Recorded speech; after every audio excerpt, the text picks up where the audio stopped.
channel as well. So this will be, we will start off, so this will be a two-part health clip.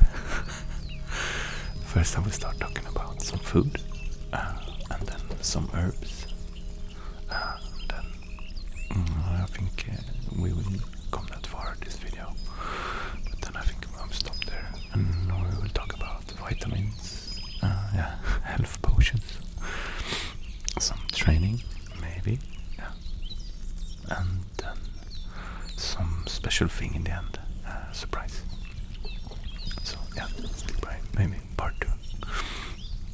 So let's start with some health about food. I will turn this down a little bit, the gain, like this. I think this is good. This is better. Yeah. So, what should we eat and how should we eat? I think one really good thing to live with and eat every day is LCOF, low carb and high fat. So why LCOF? No sugar, no starches, good for ending blood sugar levels, and very good for diabetics. So there exists many different ways, diets and stuff, but I think LCOF is really good. So why is that? Well, so I will not have so much text on this channel, but I think this text is pretty good to read, and I will read it through. Carbohydrates are like fossil fuels, high in energy but gone quick. So that's pasta, for example, sugar. The body has a very clear hierarchy for fuel, explains Kirsten Kirkpatrick, a dietitian at Cleveland Clinic, who explains that given a choice, the body prefers glucose and stored glycogen first, followed by fat, and if things get really lacking, it starts cannibalizing muscles. Kirkpatrick also tells me that when its favorite food sources aren't around, the body makes its own. It's a process called glucogenesis, and it occurs when carbs are depleted.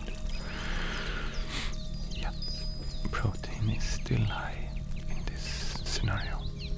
The liver will take amino acids from protein, from glucose, from them. That's how much the body prefers glucose. So basically what this text says is that what happens in the body is that when we, let's skip this, when we, look at this, nice,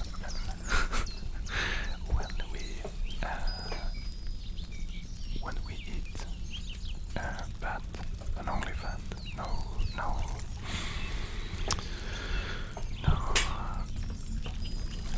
carbohydrates, then the body starts to take off the fat. It starts to use the fat and break it down to glucose in the liver, as it said. So it starts to eat up all of your fat on your body. So this is some of the results which certain people have taken just by LCOF diet, low carb, only fat. So when I eat LCOF, I don't exaggerate and just fat. I eat vegetables, a lot of them, meat, and then, so this is how your plate can look like. So this is basically how my plate looks like. What is nice is just to that the body comes into this stage when it starts to actually eat up all of your fat and start to create this glucose of your fat, so it can send it to the muscles when it's needed. So I highly recommend looking into LCOF. You can eat a lot of cool things, a lot of good dishes in LCOF.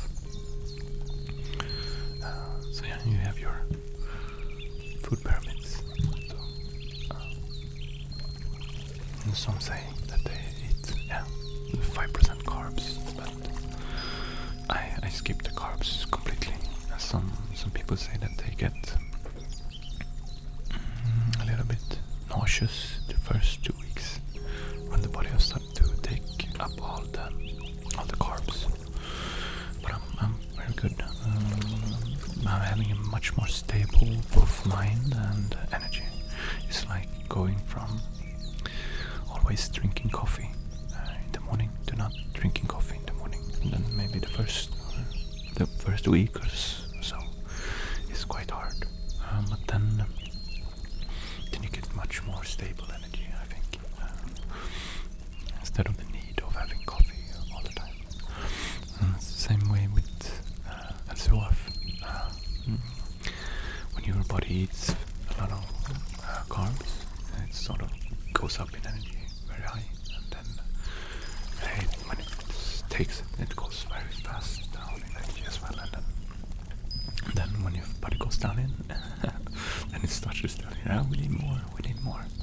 What happens with LCOF? It goes like a very slow process. You get high and you get a stable energy, sort of, instead of everyday life energy is nice.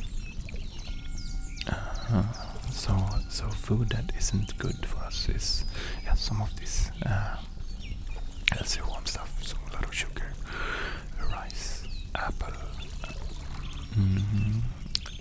Apple and banana is good for us, but they have carbs in us. They have still sugar, fruit sugar in them, alcohol, ice cream, pasta, fast food,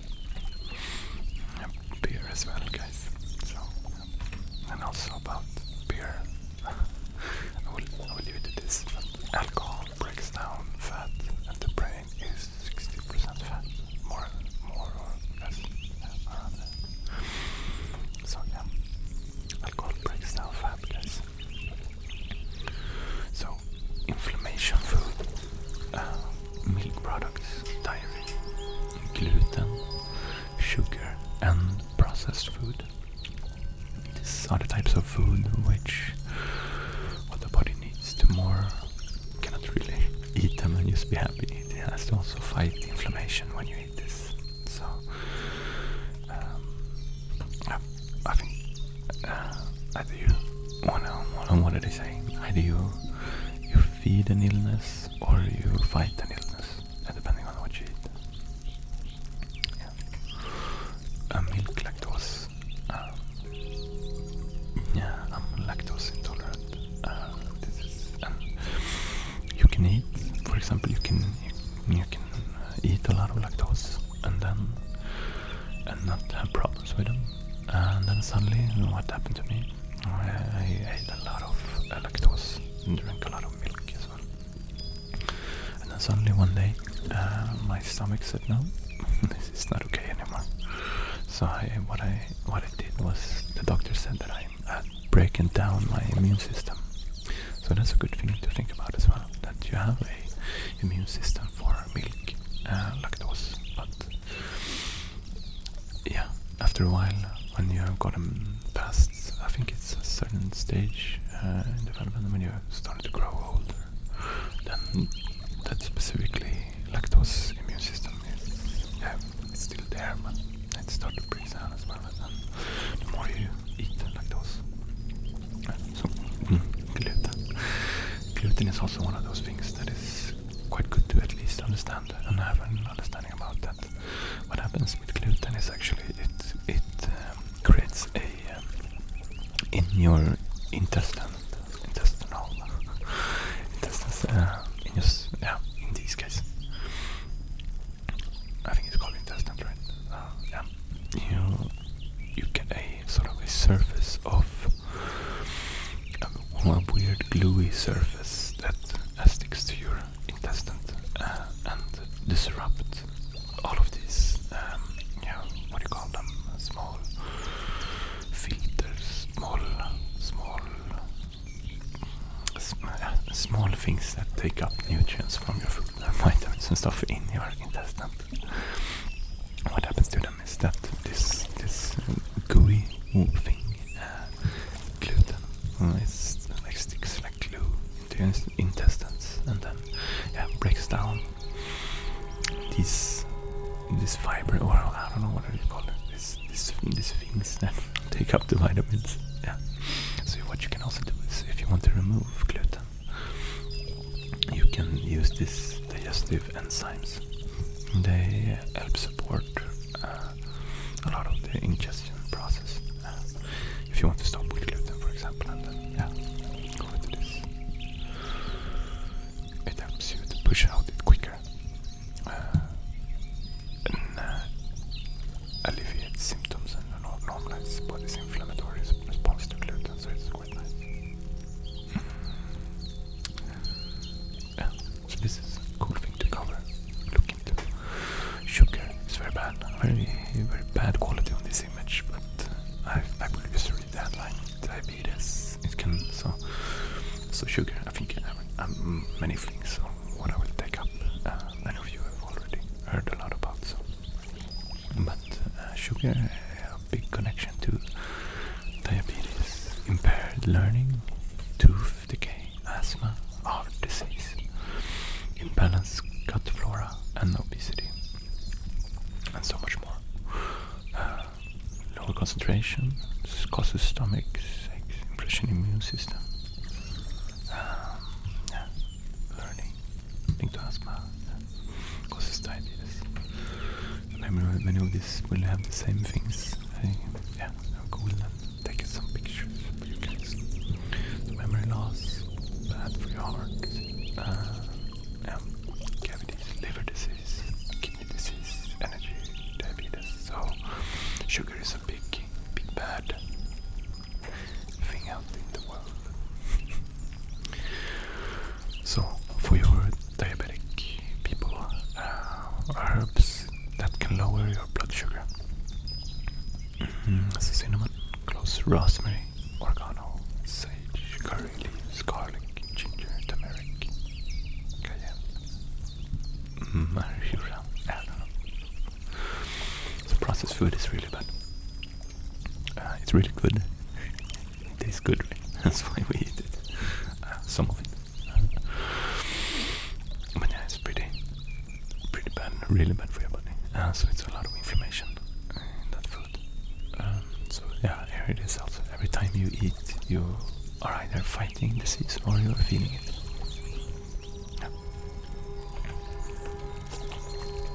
You can also stop at these pictures and read some of these texts. So how to boost, how to live better. So let's go through some herbs and some other things that is really nice.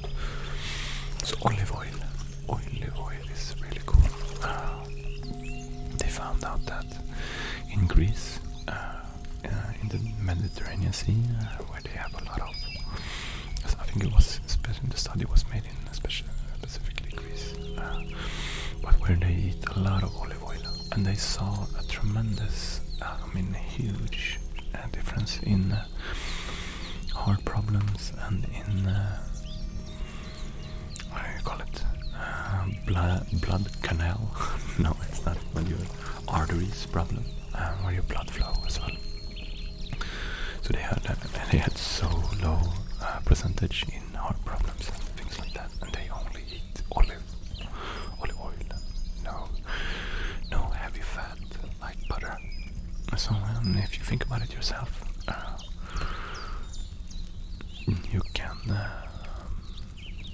If you think about it yourself, if you leave heavy fat after you have cooked some food in just a frying pan, for example, you will see how it gets just clogged up, laying there in the pan.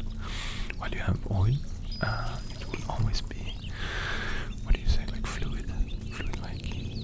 So think about your arteries, the blood flow, and the fat goes through your blood arteries, and olive oil, it flushes it out. The heavy fats, for example. So if you compare the heavy fats in your arteries, they will just clop up. What do you call it? Like clop up.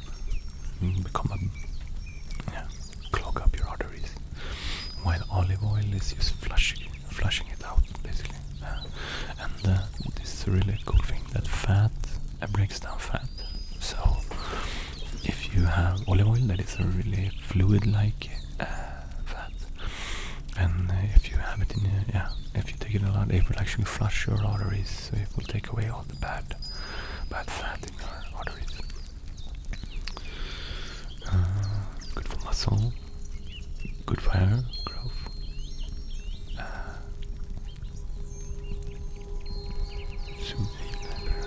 Good for children. Brain. I think there are a lot of omega-3 as well in this. Yeah, good for Alzheimer's disease, for example. Strengthening bone. Yeah. Reduce valve problems.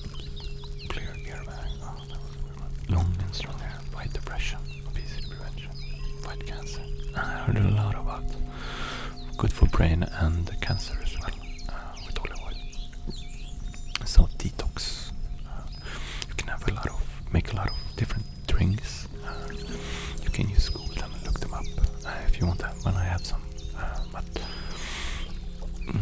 detoxing is really nice to clean out your system after all of the sugar we eat and all the fatty food and processed food and things like that. So go to your sort of local store, health store. We have Life here in Sweden, and just check it out.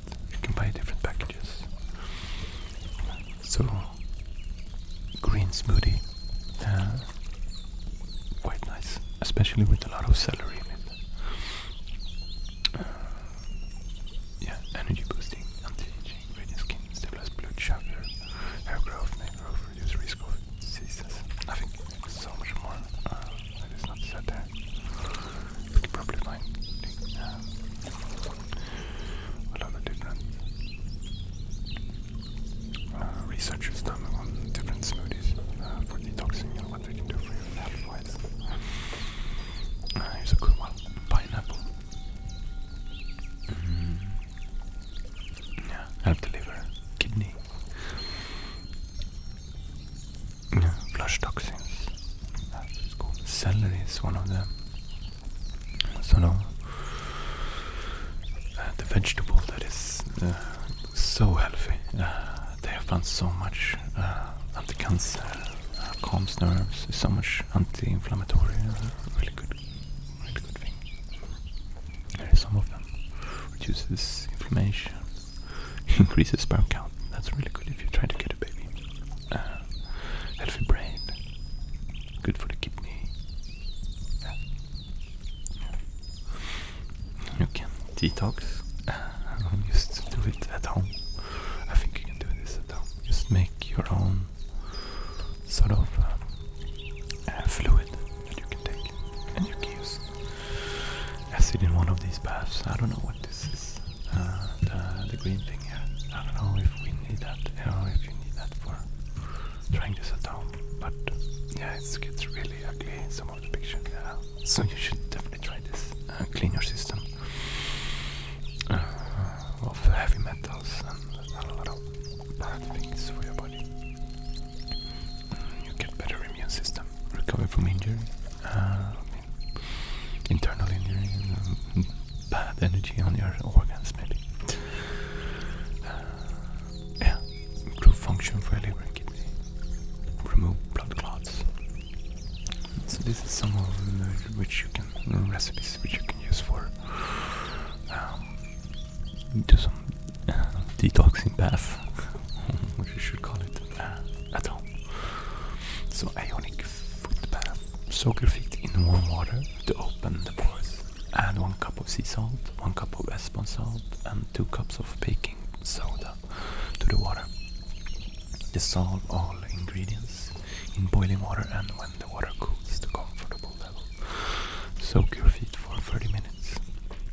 In addition to toxic relief, this bath will help you fight body aches and tiredness and grease. You can also have others. So for example, hydrogen peroxide, 1 tablespoon of dried ginger powder, and then Epsom salt. Epsom salt seems really nice. And this botanic clay also. Clay from volcanoes seems to be helping a lot. Botanic clay. Epsom salt. Yeah. So this can be good to fix at home if you want to try. Botanic clay is a clear product from volcanoes. Yeah. So key way help you explain toxin. Yeah, heavy metals is really good for heavy metal. Has antibacterial properties. Fights off various pathogens responsible for disease such as E. coli and virus that causes that function. Yeah. So this is really good for antibacterial and heavy metals. So let's talk about some herbs that can help you. Some normal herbs that we have all around us that we can use for different things. So basil, anti-inflammatory, really nice. Dill, spasm, that's interesting. Mint is really nice. I have more mint. I take mint every day. I have oil, mint oil. Can recommend that. You take a drop. Good for after food as well. If you want to have a good breath, but it's really nice. I have a more slide on mint specifically, but we'll come to it. Oregano is really high on antioxidant and antibacterial, so it's really one of the really good antioxidants in herbs. Parsley strengthens your heart. High level of vessels increase heart attack. That's good. That's not good. High levels can damage blood vessels and increase heart attack, so take low. Oh yeah, maybe they're talking about reduce homicide. That can cause high damage or heart attack, increase heart attack. Yeah.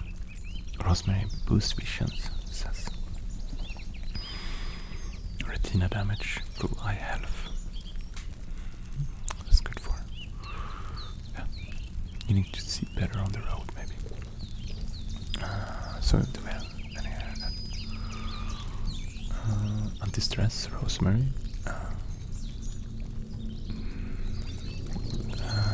Lavender also, but that's not here. But that's really good for anti-stressing and sleep at night as well.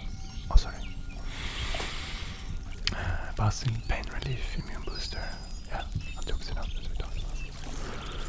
Mood booster, time, sore throat relief, vitamins A, C, bloating relief, fennel, eye health, lower blood pressure, main improves. Yeah. There is mint, increase memory, increase alertness, improve blood circulation, enhance gastric emptying. I don't know. Combats bad breath. Yeah. Helps ingestion, provides stress relief, increase immunity, helps with headaches, helps with stomach pain, helps with hive rashes, poison oak. Yeah.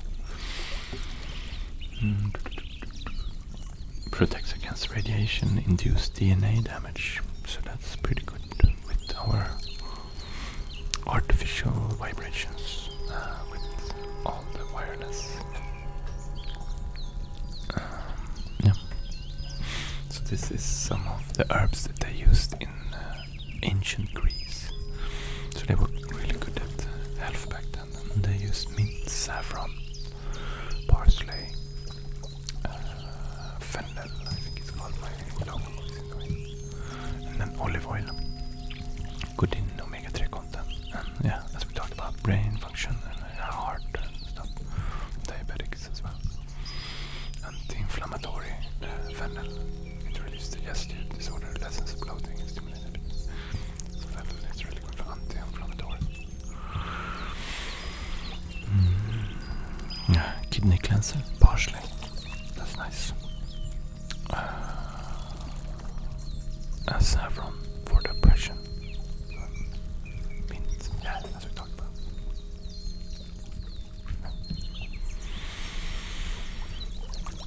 Turmeric is really nice. Turmeric is the magical root, sort of, right? It is the most anti-inflammatory, what should you call it?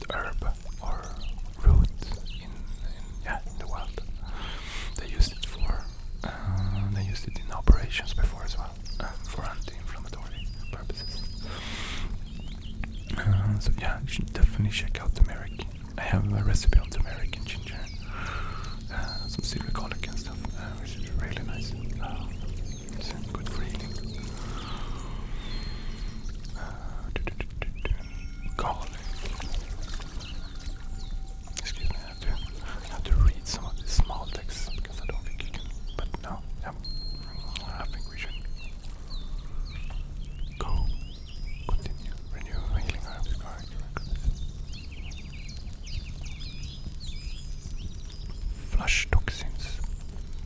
So it's really good for taking away toxins in your body. Bad things. Activate the liver enzymes there as well. That's nice. Good for your stomach, I think. Soothing stomach, Chamomile. I don't know how to pronounce it. Lavender, really good for calming you down when you sleep. So I can really recommend lavender if you have problems with sleeping.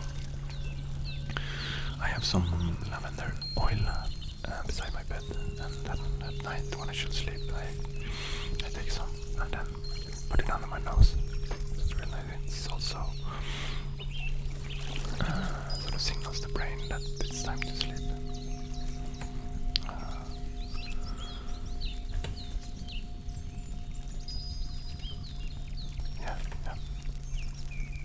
Some of these, you can look them up. It's calming herbs. Camellia, lavender, California poppy, passion flower. For insomnia, so that's a really nice passion flower.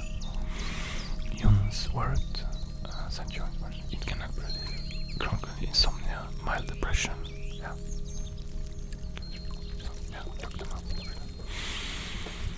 Everything on earth has a purpose. Every disease and an herb to cure. I have to read that again.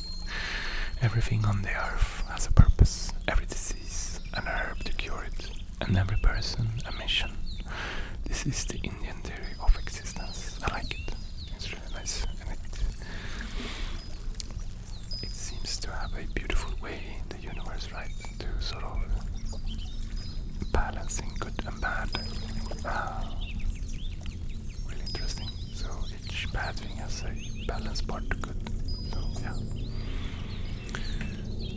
okay, so I don't promote this, but we are a sort of science AI channel, and this could be interesting to read about if you want to have some cool brain herbs to read about. Ayahuasca. So a lot of shamans in the Amazons have very spiritual, what you should call it, trips on ayahuasca. And then, so can definitely not recommend it, but recommend reading about it. It's interesting, and you can look at some pictures which people sort of paint of their experiences. Quite interesting. And why I also take it up is that it's a lot of talk about ayahuasca and other psychedelics can help with mental illnesses in the future. Because right now we don't really know how to cure mental illnesses. I don't think the cure is to throw them into a facility with just white walls and put them in a weird jacket which they can move. Need some other things. Pineal gland we should look more into. But you can read about that as well if you want to.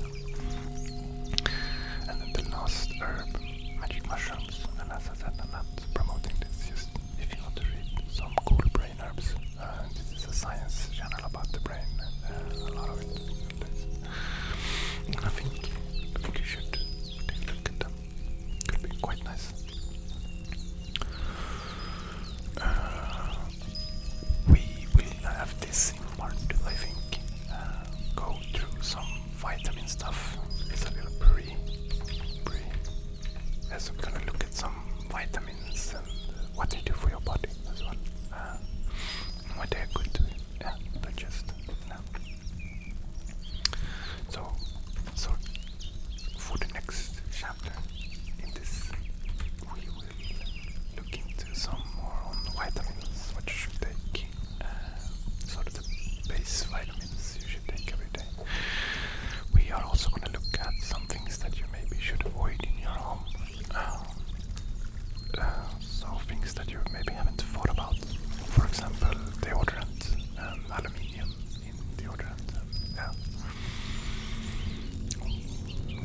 the cause of aluminium for Alzheimer's and stuff. So yeah, but this was it, guys. And then start on health a little bit. Is dipping our toes. So I hope this was interesting. This is not maybe the normal path of this channel, but it will be some health things as well. But yeah, thank you for watching, guys. Hope you had a great time, and